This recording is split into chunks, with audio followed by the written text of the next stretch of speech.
Assalamualaikum warahmatullahi wabarakatuh. Kami dari kelompok 6 akan mempresentasikan mengenai The Militarization of Artificial Intelligence, sebuah loncatan lebih jauh untuk perkembangan politik dan militer dunia. Pertama-tama, saya akan menjelaskan tentang kekuatan militer itu sendiri dalam sistem internasional.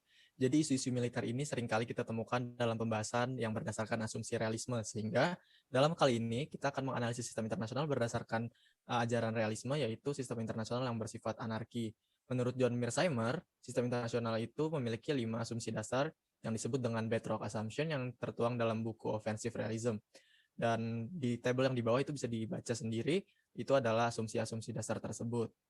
Nah, dalam pandangan realis, militer adalah hal yang menjadi determinasi utama dalam perhitungan power, sehingga suatu negara itu sangat siap untuk respon military power dan pada akhirnya menimbulkan keadaan yang kita kenal dengan sebutan security dilemma. Dan untuk militerisasi AI ini sendiri bahkan akan mungkin menyebabkan keadaan tersebut. Pertama-tama, tapi kita harus tahu terlebih dahulu apa sebenarnya artificial intelligence itu sendiri. Jadi pengertiannya adalah AI merupakan sebuah kecerdasan buatan yang mengacu pada simulasi kecerdasan manusia di mesin yang diprogram untuk berpikir seperti manusia dan meniru tindakan mereka. Istilah ini juga dapat diterapkan pada mesin apapun yang menunjukkan ciri-ciri yang terkait dengan pikiran manusia seperti pembelajaran dan pemecahan masalah. Oke, Galang bakal bahas tentang AI dalam militer. AI dalam militer itu dibentuk atas dasar keefektifan dan keefisien dalam menjalankan fungsi militer. Suatu negara bisa aktor apapun secara global. Nah, AI dalam militer itu memberikan kemudahan dalam menjalani tugas, misalnya mencari data secara luas dan didapatkannya secara cepat. Dan juga memudahkan para anggota militer dalam menjalankan misi-misinya, misi darat, laut, udara. Next. AI dalam militer kenapa? Jadi AI dalam militer itu benar-benar menarik perhatian seluruh dunia dikarenakan outputnya itu sangat besar.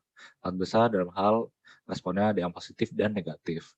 Nah, yang positif itu kayak yang pihak pro, masuk Amerika, Korea Selatan, Cina, Israel, Rusia, mereka itu berlomba-lomba untuk mengembangkan AI untuk masuk dalam perihal bidang militer.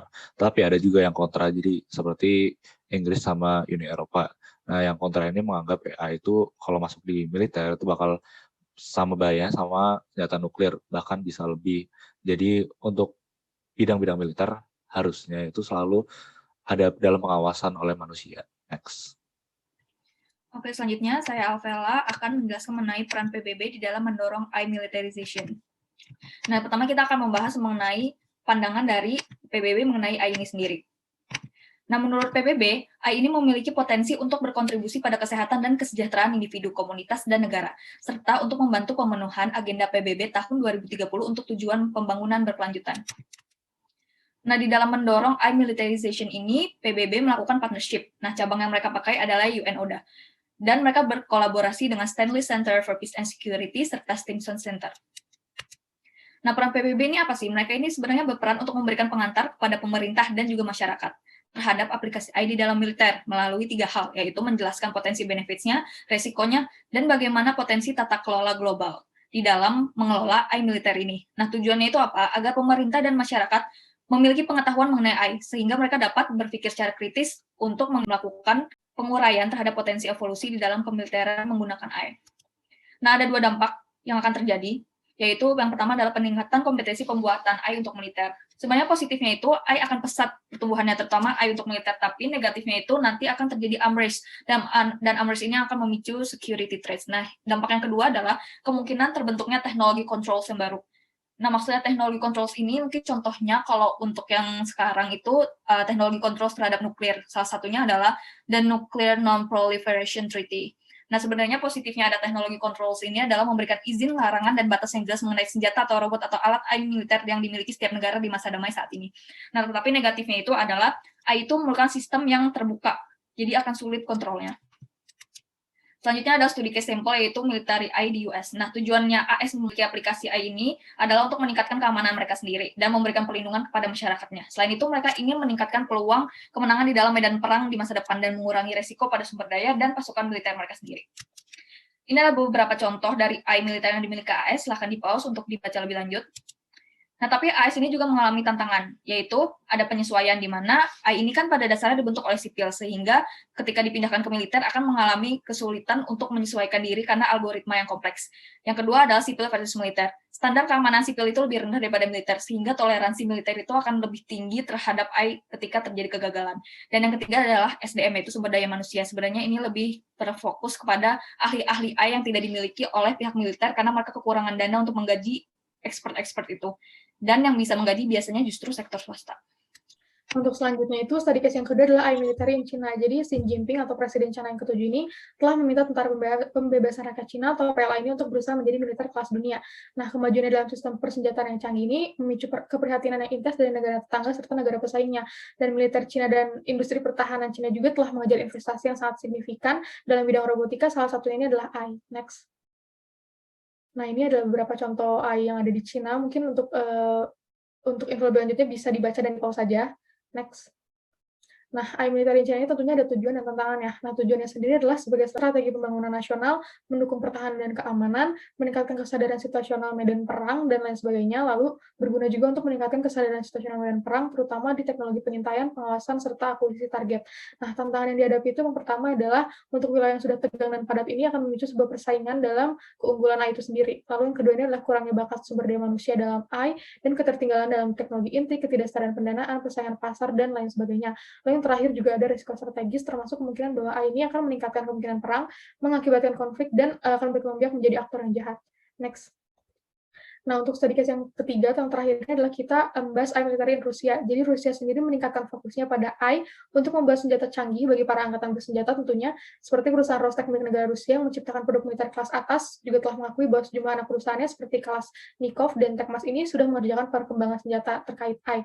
Contohnya adalah Tekmas sendiri itu sudah memasukkan AI ke dalam sistem tembakan volley yang dihasilkan selama beberapa tahun hingga saat ini. Next. Nah, tujuan dari AI militer in Rusia ini adalah yang pertama untuk kesadaran situasional medan perang, terutama teknologi pengintaian, pengawasan, serta akuisisi target. Dan yang terakhirnya adalah mendukung pertahanan dan keamanan Rusia. Tantangan yang dihadapinya itu, yang pertama adalah anggaran Rusia sendiri itu relatif terbatas untuk penelitian dan pengembangan AI. Lalu yang kedua adalah ekosistem inovasi sektor swasta yang lebih kecil, lalu belum memiliki strategi pengembangan AI itu sendiri. Next. Nah, ini ada beberapa contoh AI militer di Rusia. Untuk info lebih lanjut juga bisa di-pause dan dibaca aja. Sementara itu, dampak AI pada kekuatan militer di dunia memiliki beberapa dampak. Di antara yang pertama adalah dengan adanya AI dalam dunia militer, AI memiliki peranan penting dalam bidang logistik khususnya di militer. Contohnya adalah Angkatan Udara yang menggunakan AI sebagai pemeliharaan pesawat prediktif dan mengekstrak data yang telah disematkan di dalam mesin pesawat. Lalu, poin selanjutnya adalah AI memiliki tugas bidang mengklasifikasi objek militer dan mendeteksi perilaku anomali dan memprediksi strategi musuh di masa depan. Dan adanya AI, negara akan menggunakan semaksimal mungkin teknologi dalam perang. Revolusi industri ini akan melahirkan kemungkinan perang total bagi masyarakat karena negara menggunakan teknologi guna meningkatkan produktivitasnya di dalam teknologi dengan tujuan kekerasan. Next. Selanjutnya, dampak AI militer pada politik global adalah kecerdasan buatan memungkinkan pertumbuhan ekonomi dan hambatan pada skala revolusi industri. Militerisasi pada AI akan memberikan power militer yang lebih terhadap sebuah negara yang akan mengaplikasikannya. Sehingga mereka juga memiliki kekuatan lebih di dalam berpolitik. Dalam hal ini, AI memiliki potensi yang sangat penting di dalam interaksi pemerintahan. Next.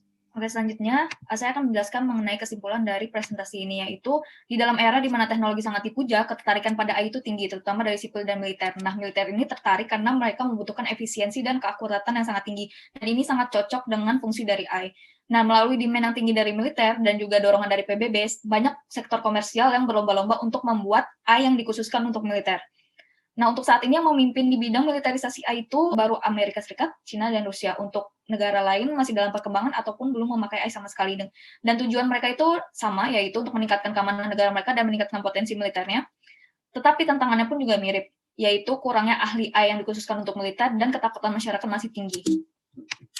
Secara positifnya, militerisasi AI ini dapat membantu PBB untuk melanjutkan tujuan pembangunan berkelanjutan. Nah, yang kedua itu adalah memberikan kemudahan dalam menjalani tugas di lapangan ataupun dalam mencari data. Dan yang terakhir adalah perkembangan AI itu akan menjadi pesat, terutama AI militer. Nah, tapi negatifnya itu adalah teknologi controls-nya itu belum ada. Dan kekhawatiran masyarakat masih tinggi mengenai penyalahgunaan di dalam AI militer. Dan yang terakhir yang sangat penting adalah ambush yang terjadi dapat memicu security threats. Berikut adalah referensi yang kami gunakan. Sekian dan terima kasih.